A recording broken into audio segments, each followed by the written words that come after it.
Anda masih bersama kami di Sapa Indonesia Akhir Pekan. Saudara, kami akan melanjutkan pembahasan mengenai rencana pada 8 Juni mendatang. Pengemudi ojek online atau ojek daring ini sudah diperbolehkan kembali untuk mengangkut penumpang. Masih bersama kami, Mbak Esta Amanda dari Institute for Transportation and Development Policy, dan juga Mas Igun Wicaksono dari Garda ya. Bung Igun, tadi saya lanjutkan, kalau dari ITDP sendiri ini ada sebuah riset begitu yang juga menyebutkan ini ada kemungkinan masih adanya penularan di sana karena tidak adanya jaga jarak fisik antara penumpang dan juga pengemudi. Tadi Bung Igun sendiri sempat menyebutkan adanya ini ya, tools versi Garda. Seperti apa, Bung? Iya, itu berupa partisi portable yang digendong oleh pengemudi ojek online. Jadi terbuat dari bahan plastik ringan namun kuat, dan fungsinya juga nanti untuk menahan kecepatan. Jadi bagaimana penyebaran droplet dari pengemudi kepada penumpang bisa teratasi atau tercegah dengan adanya partisi ini. Partisi ini ada di belakang, letaknya di belakang di punggung sampai setinggi setengah helm. Tujuannya untuk mencegah adanya penyebaran melalui droplet. Nah, di partisi ini juga kita sampaikan ada himbauan bahwa setiap pengemudi yang menggunakan partisi ini maksimal kecepatannya adalah 50 km per jam. Jadi apabila di atas 50 km per jam, kita harapkan penumpang juga bisa mengingatkan pengemudi ojek online-nya agar mengikuti aturan yang sudah ada di dalam partisi ini. Nah, ini tujuannya seperti itu. Jadi mencegah adanya droplet secara tidak langsung, dia ada kacanya juga, dan ini bisa dibersihkan baik oleh pengemudi maupun penumpang sebelum menaiki ojek online, seperti itu. Baik, berarti sudah ada rencana untuk mengadakan partisi seperti itu ya, untuk mencegah juga droplet jadi dari baik dari penumpang ke driver ataupun sebaliknya. Kalau Mbak Etsa sendiri, Mbak Etsa dari ITDP, apalagi yang kemudian menjadi rekomendasi dari ITDP terkait dengan rencana ini? Mungkin kalau untuk rekomendasi dari ITDP sebenarnya tidak hanya terbatas untuk ojek online saja, namun kami juga merekomendasikan beberapa hal-hal terkait transportasi umum maupun transportasi alternatif seperti pejalan kaki dan pesepeda. Mungkin untuk yang khususnya terkait ojol, yang dapat kami rekomendasikan, karena ini bukan kapasitas kami sebagai praktisi kesehatan, mungkin untuk tetap menjaga protokol kesehatan yang telah ada, dan ini tuh dari sisi tidak hanya oleh mitra, namun juga penumpang, dan dari operator juga bagaimana pengawasannya terhadap mitra untuk menjalankan protokol-protokol kesehatan tersebut. Apakah misalkan nanti jika telah penumpang diwajibkan membawa helm sendiri, apakah operator membolehkan mitra untuk menolak apabila penumpang tidak membawa helm sendiri, dan apakah juga boleh menolak penumpang apabila dia tidak membawa masker. Ini mungkin hal-hal yang juga perlu diperhatikan agar protokol kesehatan ini wajib dilakukan oleh semuanya. Gitu. Selain yang ojol, khususnya terkait transportasi publik, di mana kita sekarang juga tidak semua tahu kalau transportasi publik kapasitasnya dikurangi, namun tidak boleh, dari kami merekomendasikan untuk tidak mengurangi layanan keseluruhan transportasi publik tersebut, misalkan dengan tetap menambah frekuensi dan lainnya. Selain itu juga terkait dengan moda transportasi lain seperti pejalan kaki dan pesepeda, protokol kesehatan juga harus tetap dilakukan dengan menjaga jarak, dan di mana kita tahu sekarang di Jakarta khususnya trotoar masih banyak yang belum terlalu lebar, belum dapat mengakomodasi physical distancing. Kami rekomendasikan untuk melebarkan trotoar maupun melebarkan jalur sepeda untuk sementara secara temporer selama masa transisi ini, agar orang-orang, seluruh pengguna jalan termasuk pejalan kaki dan pesepeda bisa menjaga jarak fisiknya secara aman. Begitu. Ya. Khusus atau spesifik mengenai ojek online ini, tadi data yang disampaikan juga ada 66 wilayah begitu atau RW di DKI Jakarta ini masih masuk zona merah. Kalau Mbak Etsa sendiri melihat atau merekomendasikan seperti apa pengawasan yang tepat? Perlukah kemudian ada sanksi tertentu?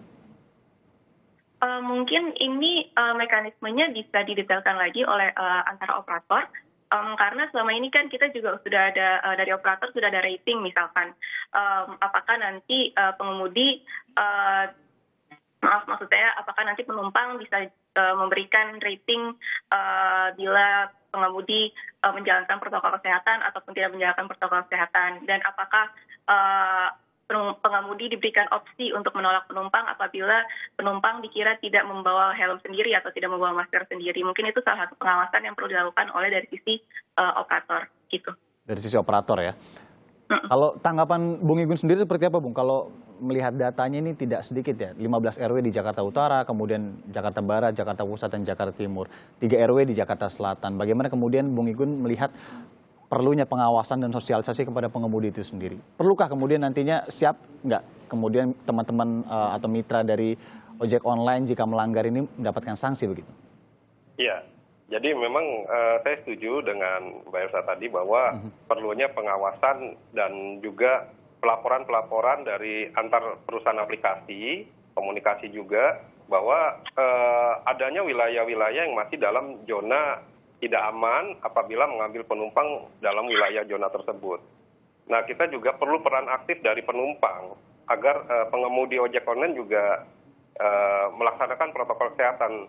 Contohnya adalah seperti penumpang silakan bisa melihat juga pengemudi yang terlihat tidak sehat atau tidak menjalankan protokol kesehatan untuk bisa menolak pengemudi tersebut. Tujuannya adalah agar pengemudi yang lain juga bisa melihat bahwa apabila ada pengemudi yang tidak menjalankan protokol kesehatan, maka hak penumpang bisa menolak pengemudi tersebut. Jadi kita terus sosialisasikan dan wajibkan setiap pengemudi untuk menjalankan protokol kesehatan. Khususnya untuk wilayah yang masih zona merah, kita juga berharap teman-teman terus melakukan update informasi terkini wilayah-wilayah yang sekiranya tidak dimungkinkan untuk membawa penumpang. Iya. Bung Igun, Mbak Etsa, kita tahan dulu. Ini ada penelpon di line interaktif. Ada Pak Mustafa di Depok dan Pak Marolop di Jakarta. Pak Mustafa dulu di Depok, silakan Pak. Ya, selamat pagi Pak Igun dari Ganda dan Mbak yang dari Bangwa Transportasi. Saya cuma ingin menanya dua hal. Saya sendiri driver ojol. Saya menanya dua hal. Pertama mengenai daerah yang katanya mulai hari Senin tuh diizinkan untuk bawa penumpang itu Jakarta. Nah, saya dapat informasi di lapangan kata itu hanya khusus untuk Jakarta, tapi untuk enggak untuk daerah lain sekitar Jakarta. Tangerang, Depok, Bogor, dan Bekasi itu belum bisa katanya. Nah, apakah benar seperti itu? Karena kalau seperti ya percuma juga gitu kalau cuma bisa dapat penumpang dari Jakarta. Kedua, mengenai partisi yang tadi Bapak dari Ganda sebutkan.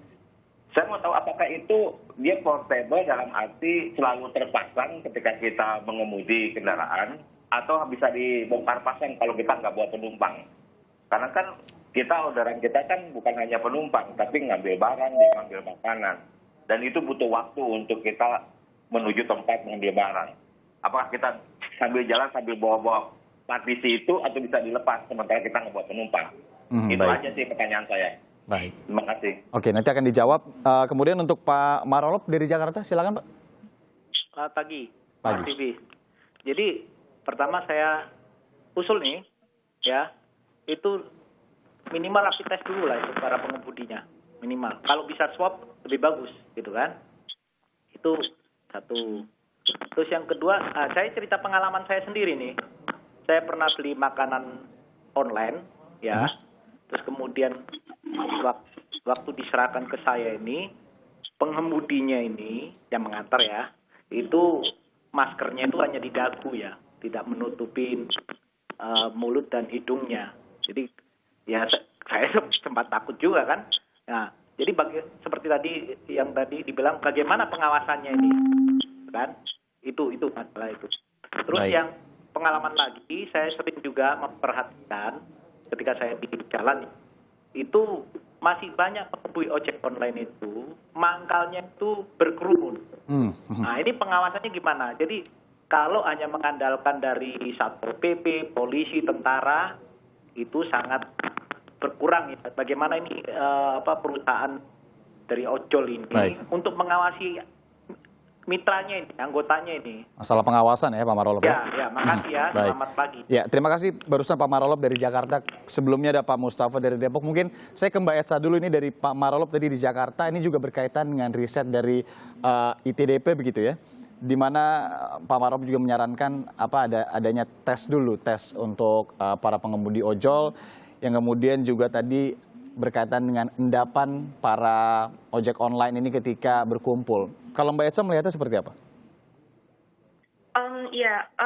Ini mungkin terkait juga dengan peraturan dari himbauan dari Kemenhub tentang yang menyatakan bahwa setiap personel transportasi harus dinyatakan sehat. Dan protokol ini mungkin harus juga dilaksanakan oleh operator yang misalkan memfasilitasi tes kesehatan bagi para mitranya, dan tes ini harus dilakukan secara berkala, tidak hanya sekali, karena mitra ini banyak terpapar oleh interaksi fisik setiap harinya, dan tes secara berkala itu untuk mendeteksi apakah mitra itu tetap sehat selama interaksi fisik tersebut berlangsung. Dan yang kedua, saya setuju sekali mengenai pernyataan tentang pengawasan. Ini menjadi suatu titik concern bagi kita semua, bagaimana pengawasan akan protokol kesehatan itu dilakukan oleh mitra, bagaimana operator bisa mewajibkan tidak hanya menghimbau mitra untuk melakukan protokol-protokol kesehatan tersebut. Terkait juga dengan endapan, kita juga bisa lihat di pinggir jalan masih banyak juga mitra-mitra yang berkumpul berkerumun, dan ini mungkin bisa juga dimitigasi dengan misalkan dari operator ataupun dari pemberi fasilitas lainnya untuk menyediakan ruang-ruang menunggu yang resmi di mana protokol-protokol penjagaan jarak itu bisa terpenuhi. Begitu misalkan. Baik. Saya ke Bung Igun. Bung Igun, tadi dari Pak Mustafa di Depok menanyakan, mungkin bisa digali informasi dari Bung Igun juga, apakah ini masih hanya di area Jakarta saja atau seperti apa? Kemudian juga terkait dengan teknis partisi yang Anda sebutkan tadi. Baik. Terkait dengan kebijakan ojek online bisa membawa penumpang kembali, memang saat ini baru Jakarta. Kita juga terus akan komunikasikan aktif kepada Kementerian Perhubungan, maupun kita coba juga berkomunikasi dengan pemerintah daerah. Dalam hal ini wilayah penyangga Jakarta itu provinsinya kan Jawa Barat. Nanti kita coba akan sampaikan mengenai wilayah penyangga lain dalam Jabodetabek. Semoga semua wilayah di wilayah Jabodetabek ini juga bisa menerapkan, bisa membawa penumpang seperti semula lagi. Nah juga untuk partisi ini partisi portable, bentuknya ringkas atau tidak terlalu besar, hanya untuk mencegah di wilayah sekitar pundak sampai ke helm. Jadi tujuannya untuk menghindari droplet. Jadi partisi ini juga bisa disimpan apabila tidak sedang mengangkut penumpang. Kita mendesain partisi ini sekecil mungkin dan namun seaman mungkin, sehingga teman-teman juga bisa membawa partisi ini apabila tidak membawa penumpang, itu bisa menyimpan terlebih dahulu. Gitu. Baik, kalau begitu. Tentunya semua rencana pada 8 Juni 2020 kita harapkan juga dilakukan dengan penuh kesadaran dan kedisiplinan ya untuk tetap mematuhi protokol kesehatan COVID-19 nanti yang mungkin akan diramu juga oleh pemerintah, kemudian dari penyedia jasa aplikasinya, dan kemudian tentunya oleh masyarakat. Bung Igun, terima kasih. Mbak Etsa, terima kasih atas waktunya.